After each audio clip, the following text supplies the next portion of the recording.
Hey everybody, Carol here. Welcome back to my channel. Today I'm going to do a dirty straight pour on a 12 by 12 canvas that I already have covered with a base coat of Artist Loft metallic cobalt blue. And I'm putting a little bit in the bottom there. I'm using paints left over from my last pour, so some of them. This is metallic white, and you see I'm pouring it from above so some of it sinks. That's a dirty pour. This is Prussian blue. You see it's going straight in. And then this color is quinacrodone magenta mixed with just a little bit of the Prussian blue mixed to make it a raspberry. And that has a drop of spot on treadmill silicone in it, really a trace. This is bronze mixed with metallic white to brighten it up some. All these details are in the description below, so you can check there for the list of the colors and also my medium and how I do everything. But I will tell you that my medium is 2 parts Elmer's glue all, 1 part water. So if I mix up a cup of glue, a half a cup of water, shake it up and let it sit overnight. That's the desired thickness I like. And then in with my paint, before I put the medium in, I put a drop of the Liquitex High Gloss Varnish. Okay. And these were little 3-ounce cups, so that's why I say a drop, barely half a teaspoon. Then I mix in my medium. And my thickness is a mound on a mound when you pour it in to the cup from the stick. It leaves a little mound on a mound before it disappears into the cup. So you see, I just poured it out. And I really have no plan for where I'm going with this. I just love the colors, wanted to use up the last of it and just see where it went from there. So this is 2 times speed, so you can imagine how slow I am tilting this. So you try to get it from the center, take it to each corner slowly so that you don't lose all your composition and all the things that are popping up. And right now I'm trying to get it down to really closer to all the corners if I can. And I think I'm going to just about go off that one.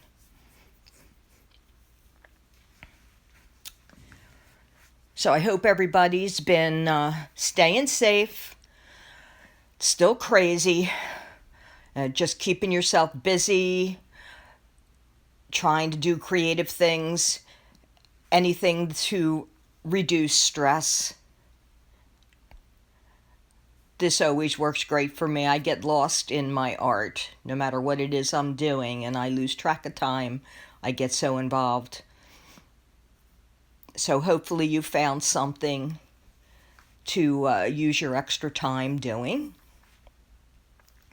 And if you're new to my channel, I do acrylic pouring, embellishments, and do resin work. I've got over 90 videos, so hopefully you'll check some of them out. And if you like what you see, I hope you'll subscribe. It's free. And click the bell for future notifications of when I upload another video. To everybody else, all my other subscribers, thanks for hanging in, trying to grow this channel slowly but surely, and I really appreciate you being there and watching, commenting, giving me thumbs up, and sharing my videos if you're so inclined. I really do appreciate that. So as you can see, I'm really just stretching and stretching, and I'm really digging that magenta blending there with the bronze and the Prussian blue. It's just such a gorgeous shade.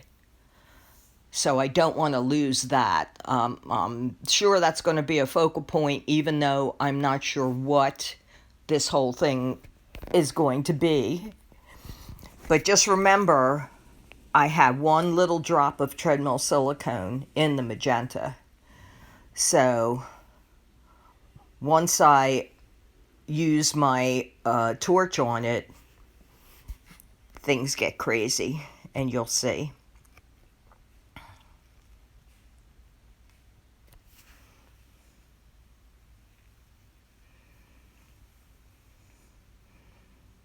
Now I'm just slowly trying to get the corners off and stretch it out as much as I think it needs to be. It was just the right amount of paint. That cup was a 5-ounce cup, and I filled it up maybe to 4 ounces. And that's more than enough. This is a 12 by 12 canvas. And the way you kind of get an idea of what I think is the minimum amount of paint needed to cover the surface is you multiply length times width. In this case, it's 12 inches by 12 inches. Comes out to 144, and then you divide that by 28, because 28 grams is in an ounce. So that comes out to in the vicinity of 3 ounces of paint needed for this. And so I used 4 and had a base coat down. So more than enough so that I could tip off more than I needed and not overstretch things. So now I am torching, and you will see the clusters that start popping up, the interesting clusters all over. And so I was going in and out, as you can see, to make the clusters pop up in little bunches. And it kept on growing. They kept on coming up through this whole thing. And the really cool thing is that it eventually starts to look like scales. So now I know, I think I have a creature in the making here. Not what I planned, but really coming out to look like some kind of a creature. Maybe a dinosaur, maybe a lizard, I don't know, something reptilian, very bizarre. So when you see the dried results, you'll be able to see in the close-ups and the final shot what I'm talking about. But as you can see,